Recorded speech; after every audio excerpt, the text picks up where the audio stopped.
नमस्कार, आप देख रहे हैं 9 भारत समाचार। नमस्कार, आप देख रहे हैं नव भारत समाचार। मैं हूं नेहा राठी। आइए देखते हैं आज की बड़ी खबर।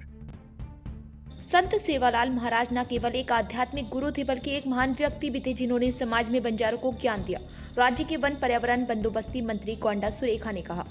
मंत्री सुरेखा ने वारंगा शहर के कासीबुग्गा में संत सेवालाल की 287वीं जयंती मनाने के लिए स्थानीय एसटी नेताओं मोतीलाल द्वारा आयोजित एक कार्यक्रम में भाग लिया।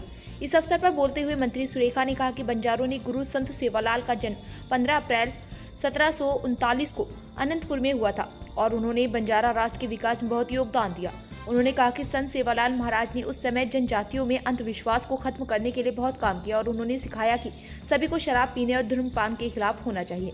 उन्होंने कहा कि सेवालाल महाराज ने कहा कि महिलाओं के खिलाफ हिंसा को खत्म किया जाना चाहिए और सभी को अपनी आकांक्षाओं को पूरा करने में समान सम्मान दिया जाना चाहिए। मंत्री ने कहा कि सभी को अपनी आकांक्षाओं को पूरा करने में आगे रहना चाहिए। ఆయన ప్రధాన బోధన ఆ నియమాలు మరియు బంజారా సంస్కృతికి సంబంధించిన విశేషాలు చాలా ఉన్నాయి.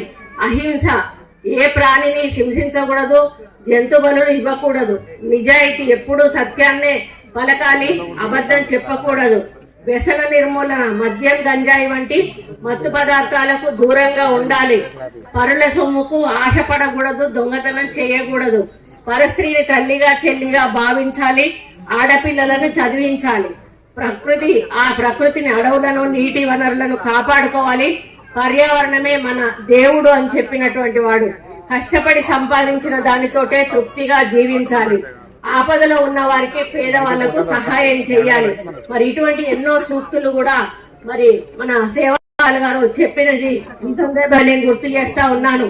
ఇక వేషధారణ విషయానికి వచ్చినప్పుడు బంజారా మహిళల దుస్తులు కాంచీపేటియా చాలా ప్రత్యేకంగా ఉంటాయి. రంగురంగుల అద్దాల పదితనం, ఎంబ్రాయిడరీ మరియు వెండి ఆభరణాలతో వారి వేషధారణ చూడ ముచ్చటగా ఉంటుంది. పురుషులు ధోతి, లాల్చి మరియు తలపాగా ధరిస్తారు. మరి వీరికి అత్యంతమైన ముఖ్యమైన పండుగ హోలీ. తండాలలో పురుషులు మహిళలు కలిసి సాంప్రదాయ నృత్యాలు చేస్తూ మరి పాటలు పాడుతూ హోలీ పండుగను సెలబ్రేట్ చేసుకుంటారు. మరి పెళ్లి కాని అమ్మాయిలు తీజ్ పండుగను జరుపుకొని మరి ఎంతో ముఖ్యమైన పండుగ. బుట్టలలో గోధుమ మొలకలు వేసి 9 రోజుల పాటు పూజలు చేసి చివరకు మరి చెరువులో నిమజ్జనం చేస్తారు.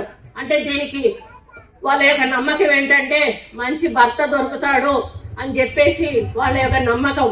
మరి ఇది ఒక పెద్ద మనిషి ఇంటి ముందట ఈ తీజ్ పండుగ అనేది జరుగుతుంది. 9 రోజులు కూడా ఆ గోధుమలు వేసిన బుట్టలను ఒక మరి దాని మీద అది పెడతారు, ఒకటి పందిరిలాగా, దాని మీద పెట్టేసి రోజు నీళ్లు పోసి అక్కడ కాసేపు ఆడుకొని పాటలు పాడుకొని వెళ్ళిపోతారు.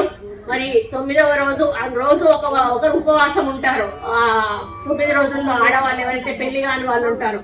9వ రోజు ఇవన్నీ కూడా ఒక బండ్ల మీద తరలించి మరి చెరువులో నిమజ్జనం చేసి మంచిగా మరి పండగ చేసుకొని భోజనాలు అవి అందరూ కూడా వండుకొని తినడం జరుగుతుంది. మరి ఇది తీజ్ పండుగ అనేది వీళ్ళకి చాలా ముఖ్యమైనటువంటి పండుగ. మరి గోర్బోలి, లంబాడి లాంగ్వేజ్ లో గోర్బోలి అంటారు బంజారాలో. మరి దీని లిపి అంటే మీ భాషను గోర్బోలి అంటారు, కానీ దీనికి ఇంతవరకు కూడా లిపి లేదు. అంటే రాయడం తెలియదు, బంజారా భాష రాయడం దానికి లిపి లేదు, కానీ మాట్లాడతారు. ఇందులో పాటలు కూడా వీళ్ళు రాసుకొని పాడుతున్నారు ఈ మధ్య కాలంలో, కానీ దానికి ఇంతవరకు లిపి కనుక్కోబడలేదు. మరి ఇందులో గొప్ప జానపద సాహిత్య పాటలు కూడా ఇప్పుడు మనం వింటా ఉన్నాము.